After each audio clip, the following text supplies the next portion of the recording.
लेकिन अफ्रीका के नीचे दुनिया का सबसे खतरनाक समुद्र है, जहां सदियों से समुद्री जहाज गुजरते हुए कतराते हैं। इनफैक्ट यह वह एरिया है जिसे ग्रेवयार्ड ऑफ शिप्स कहा जाता है, जहां सदियों पहले डूब चुके जहाज कभी भी नजर आ जाते हैं। यकीन मानिए, यह एक ऐसा एरिया है जहां हजारों जहाज के मलबे के निशान मिलेंगे। जी हां, आप सही समझे, हम बात कर रहे हैं केप ऑफ गुड होप की, जो दिखने में बेहद खूबसूरत समुद्र है, लेकिन शिप्स के लिए यह एक डेथ ट्रैप है। इसका अंदाजा आप इस बात से लगा सकते हो कि आज के जीपीएस और बड़े बड़े कंटेनर शिप के दौर में भी बहुत सारे समुद्री जहाज यहां गुजरने से कतराते हैं। मगर क्यों? आखिर ऐसा क्या है इस समुद्र में? चलिए डिटेल में जानते हैं। आज भले ही अफ्रीका के नीचे से गुजरना इतना मुश्किल न लगता हो, लेकिन यहां पहुंचने वाले पहले एक्सप्लोरर के लिए यह एक खौफनाक जगह थी, जिसके बारे में बहुत कहानियां मशहूर थी। इतनी ज्यादा कि 15वीं सदी में यूरोपियन ने यहां जाने का फैसला कर लिया और 1488 ईस्वी में पुर्तगाली नाविक बार्तोलोमू डियास ने यहां से सबसे पहले क्रॉस करने की कोशिश की। मगर यकीन मानो, उसके साथ यहां जो हुआ उसने सबका दिल दहलाकर रख दिया था, क्योंकि यहां इतनी तूफानी हवाएं चल रही थीं जो जहाज में बैठे लोगों को इधर से उधर पटक रही थी, जिसकी वजह से उसका जहाज डूबने वाला था। लेकिन उसकी किस्मत अच्छी थी कि वह जान बचाकर निकल गया और अफ्रीका के नीचे से गुजरने वाला पहला यूरोपियन बन गया। उसने इस जगह का नाम रखा केप ऑफ स्टॉर्म्स, क्योंकि यहां उसने ऐसा मौसम अनुभव किया था जो अपने 20 साल के करियर में उसने किसी भी समुद्र में नहीं देखा था। इसलिए उसने इसे तूफानों का समुद्र कहा। लेकिन पुर्तगाल में मौजूद किंग जॉन सेकंड ने इस जगह को बिल्कुल ही अलग नजर से देखा, क्योंकि उसे यहां पर अपॉर्चुनिटी नजर आ रही थी, क्योंकि यह रास्ता सीधे भारत तक जाता था। जी हां, वही भारत जो मसालों और खदानों का शहंशाह था। बस फिर क्या था, जल्द ही यह एरिया फेमस हो गया और बहुत सारे एम्पायर्स के लिए गेटवे बन गया, जो सीधे भारत पहुंच गए। पुर्तगालियों के बाद डच और फिर ब्रिटिश भी यहीं से एशिया आए थे। एक्चुअल में यही भारत की गुलामी का कारण भी बना, क्योंकि उनके जहाज यहां केवल मसाले और सिल्क ही वापस नहीं ले जाते थे, बल्कि सोना, चांदी और हाथी के दांत भी लेकर जाने लगे। हर एक सफर के साथ यूरोपीय अमीर होते जा रहे थे, लेकिन साथ ही मौत का खतरा भी मंडरा रहा था। इसका अंदाजा आप इस बात से लगा सकते हो कि यहाँ पर सैकड़ों जहाज लापता हो गए थे। इसी वजह से लोग सोचने पर मजबूर हो गए थे कि जरूर यह कोई सुपरनेचुरल चीज है। और फिर यहाँ से शुरुआत हुई फ्लाइंग डचमैन की कहानी। ऐसा माना जाता है कि 1600 ईस्वी में एक डच कप्तान ने कसम खाई थी कि वह अफ्रीका के नीचे से समुद्र को क्रॉस करेगा, लेकिन उसका जहाज समुद्र में कहां गायब हो गया, यह आज तक पता नहीं लगा। पर ऐसा कहा जाता है कि आज भी उसकी आत्मा इस समुद्र में भटक रही है। इन कहानियों की वजह से ही जहाजी इस जगह से अवॉइड करने लगे थे। लेकिन धीरे धीरे टाइम गुजरने लगा और साइंस एंड टेक्नोलॉजी की डेवलपमेंट होती गई। 19वीं सदी में हुए एक इंजीनियरिंग चमत्कार ने सब कुछ बदल कर रख दिया। दरअसल 1869 में सुएज कैनाल को खोल दिया गया था। बस फिर क्या था, सुएज कैनाल की मदद से इजिप्ट के जरिए मेडिटरेनियन सी और रेड सी कनेक्ट हो गए, और यह कोई छोटी बात नहीं थी। इसका अंदाजा आप इस बात से लगा सकते हो कि ग्लोबल ट्रेड के लिए यह किसी चमत्कार से कम नहीं था, क्योंकि अब जहाज को 1000 किलोमीटर का सफर करके अफ्रीका के नीचे से गुजरने की जरूरत ही नहीं थी। अब सुएज कैनाल की मदद से एशिया और यूरोप का सफर 7000 किलोमीटर कम हो चुका था। जी हां, और इससे एक तो अफ्रीका के खतरनाक रास्ते से नहीं गुजरना पड़ता था, और दूसरा फ्यूल और टाइम की बचत होती थी।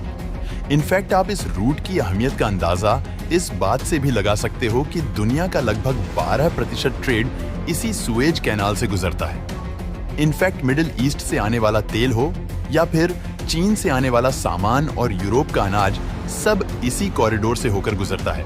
मगर समस्या यह है कि अगर जियोपॉलिटिक्स, वॉर या किसी एक्सीडेंट की वजह से यह सुएज कैनाल बंद हो जाए तो क्या होगा? तो एक बार फिर दुनिया को केप ऑफ गुड होप वाला रास्ता ही लेना पड़ेगा, और मजबूरन अब फिर से इस रास्ते को ही अपनाया जा रहा है। पता है क्यों? क्योंकि इजराइल और फिलिस्तीन की वॉर के बारे में तो आप जानते ही हो। यमन के हूथी रेबल्स रेड सी से गुजरने वाले कंटेनर शिप्स पर अटैक कर रहे हैं, जिसकी वजह से केप ऑफ गुड होप का रास्ता अपनाया जा रहा है। मगर अब सवाल यह उठता है कि केप ऑफ गुड होप में ऐसा क्या है? आखिर यह समुद्री रास्ता इतना ज्यादा खतरनाक क्यों है? यह समझने के लिए आपको दुनिया का मैप देखना होगा, क्योंकि इसका जवाब इसकी ज्योग्राफी में छुपा हुआ है। दरअसल केप ऑफ गुड होप वह जगह है जहां अटलांटिक ओशन और इंडियन ओशन आपस में मिलते हैं।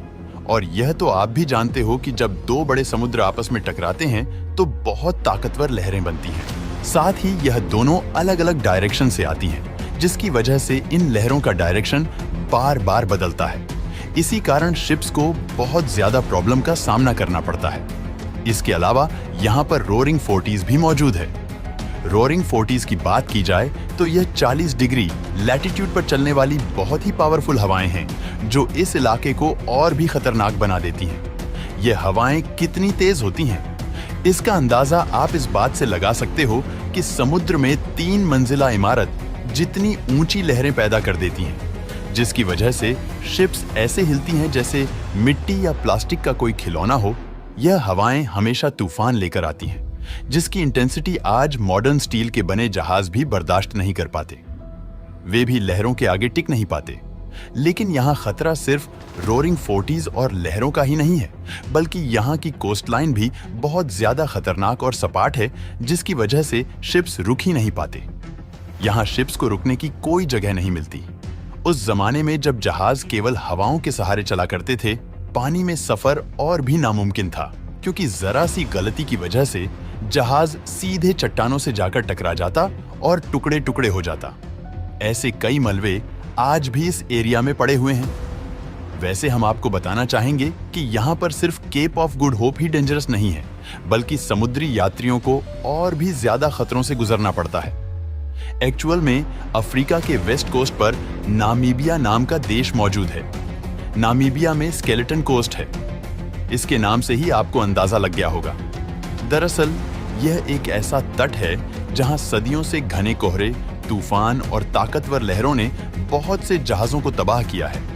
आप जानकर हैरान रह जाएंगे कि जब वर्ल्ड वॉर सेकंड चल रहा था, तब एक ब्रिटिश शिप डूबकर यहां पूरी तरह बर्बाद हो गई थी और उसके लोग इस रेगिस्तान में फंसकर मरने को मजबूर हो गए थे। इस जगह पर बहुत सारे तूफान आते हैं। साथ ही हवाओं की स्पीड इतनी तेज होती है कि वह शिप्स को पेपर की तरह उड़ाकर रख देते हैं।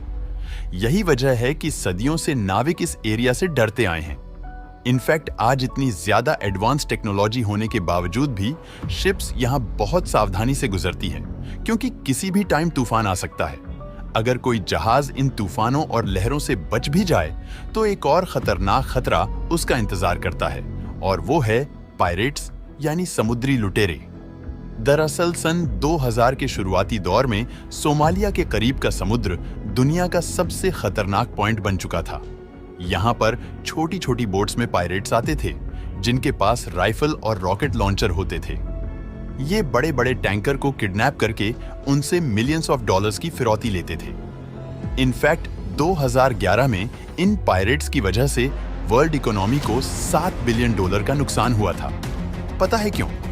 क्योंकि कंटेनर शिप्स को अपने गार्ड रखने पड़े, दूसरा अपना रास्ता बदलना पड़ा और तीसरा नेवी की सपोर्ट लेनी पड़ी। हालांकि इसके बाद यूरोपीय यूनियन, नाटो, अमेरिका और भारत की नेवी ने यहां मिलकर शक्ति की, जिसकी वजह से पायरेसी कम तो हुई, लेकिन खत्म नहीं हुई।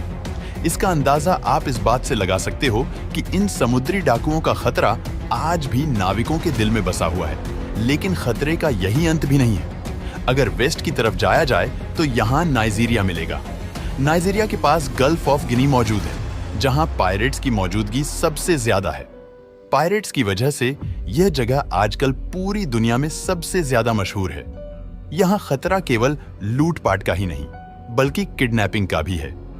इसका अंदाजा आप इस बात से लगा सकते हो कि 2020 में पूरी दुनिया में होने वाली 135 किडनैपिंग में से 130 तो इसी गल्फ ऑफ गिनी में हुई थी, जिसकी वजह से यह एरिया दुनिया का सबसे खतरनाक समुद्र